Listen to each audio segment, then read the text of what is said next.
Laglag na po ang Gilas Pilipinas dito sa FIBA World Cup dahil natalo tayo dito sa Italy. Actually, kahit nanalo tayo, kung less than 13 points yung lamang natin, hindi pa rin tayo aabante. Sa ngayon, may pag-asa pa rin tayo sa Olympics. Depende po yan sa magiging resulta ng classification round. Makakalaban natin doon, malamang itong China at either yung Sudan o Puerto Rico. Kahit po manalo tayo dyan, magdedepende pa rin po kasi doon sa quotient system. So, medyo mahirap pa sabihin. Medyo mahirap na sabihin na natin dadaan sa butas ng karayang Manggilas para magkaroon ng berth sa Olympics. Siyempre, ang batikos ngayon ay nandito sa ating coach na si Chot Reyes dahil nakita naman natin dito sa laban sa Italy, ang naging problema natin talaga yung rotation sa depensa.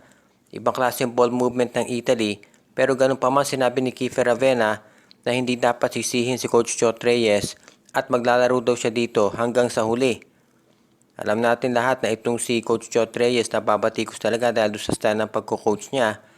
At kumbaga parang wala nang improvement itong ating Gilas Pilipinas. Sabi nga nung iba, yung yatang 2014 parang yun na daw ang pinaka-peak ng Gilas Pilipinas. Actually, akala ng karamihan magkakaroon ng improvement para daw yun daw umpisa. Pero nangyari magmula nun, hindi na tayo nanalo na kahit ano pa bang games dito sa FIBA World Cup.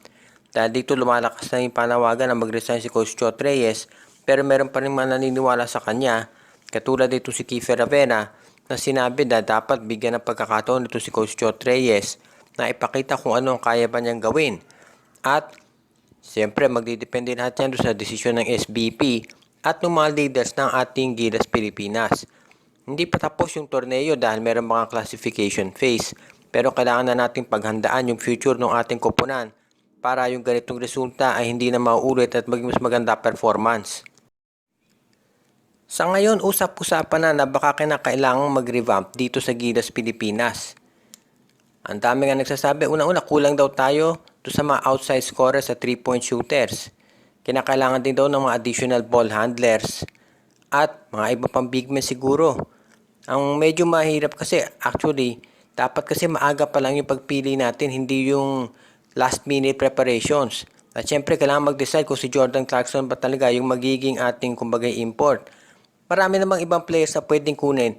Kapilang na ito sila RJ Abarientos, itong si Justin Baltasar. Pwede rin natin kunin ito si Mason Amos.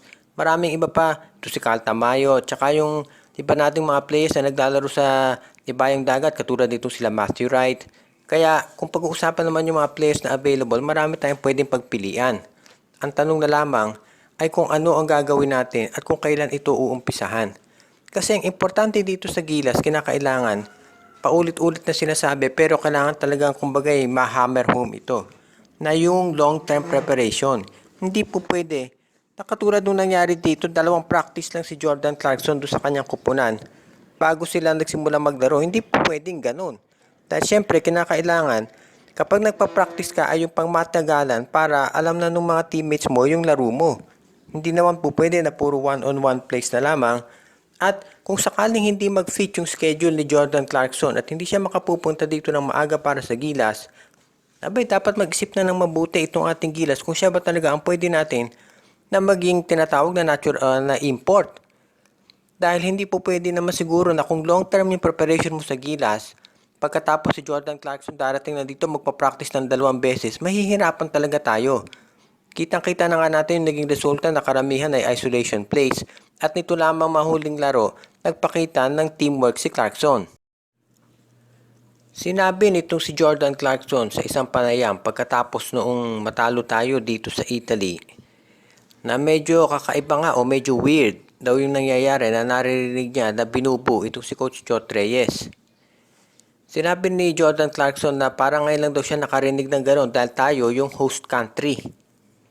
Kumbaga, very polite itong si Jordan Clarkson at sinabi niya na hindi siya alam, hindi siya aware sa sitwasyon kung bakit nangyayari yon.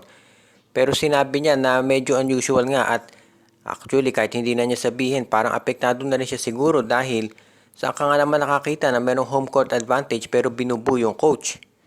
So yan siguro kailangan nating pag-isipan talaga. Hindi naman natin masisisa yung mga fans kung bakit nila binubu ito si Coach Chot Reyes.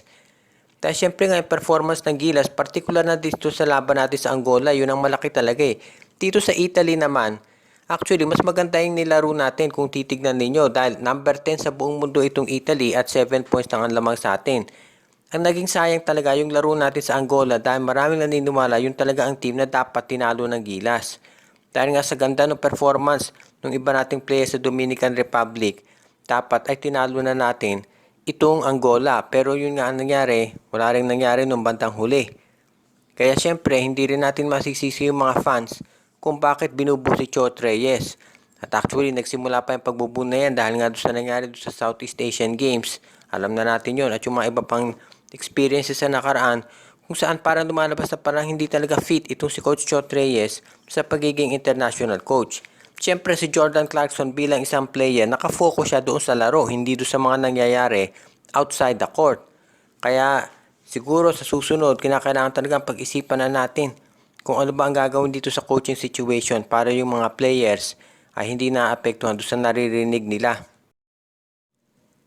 Ang latest na balita ngayon, baka daw magtulong na itong SMC at MVP Group sa paghahandle dito sa ating Gilas Pilipinas. Kitang-kita naman na kung suporta ng PBA yung pagpapahiram ng mga players ng pag-uusapan, nandiyan na tayo, ginagawa nila yan. Pero syempre parang kulang pa. Dahil ang kinakailangan talaga ngayon siguro mag-set na tayo ng pool ng mga Gilas players na pipiliin para maglaro na dito. At kapag yan ay nangyari, baka sakali na magkaroon tayo ng improvement kumbaga. Ibig sabihin, hindi po pwede. Dati kasi ang naghahandle lang dyan talaga yung MVP group. Actually ngayon, mostly MVP group pa rin yan. Pero kinakailangan siguro na yung SMC maging formal na yung kanilang pagtulong dito sa ating Gilas Pilipinas at magkaroon tayo ng mga set na mga players, officials, coaches na hahandle dito. Unang-una kailangan nyo sa coach siguro. Marami nagsasabi si Coach Tim Cone, pero kung si Coach Tim Cone hahawak ng Gilas, kailangan bitawan niya Hinebra. Hindi po pwede na yung Gilas natin, part-time coach ng Gilas at part-time ng PBA. Kinakailangan full-time sa Gilas talaga. Sa ngayon, kinakailangan din yung players natin magkaroon talaga ng full-time commitment dyan at ayusin ng PBA yung schedule nila. Kumbaga, kung titignan natin yung ibang national team ng ibang bansa, ganyan na ginagawa nila.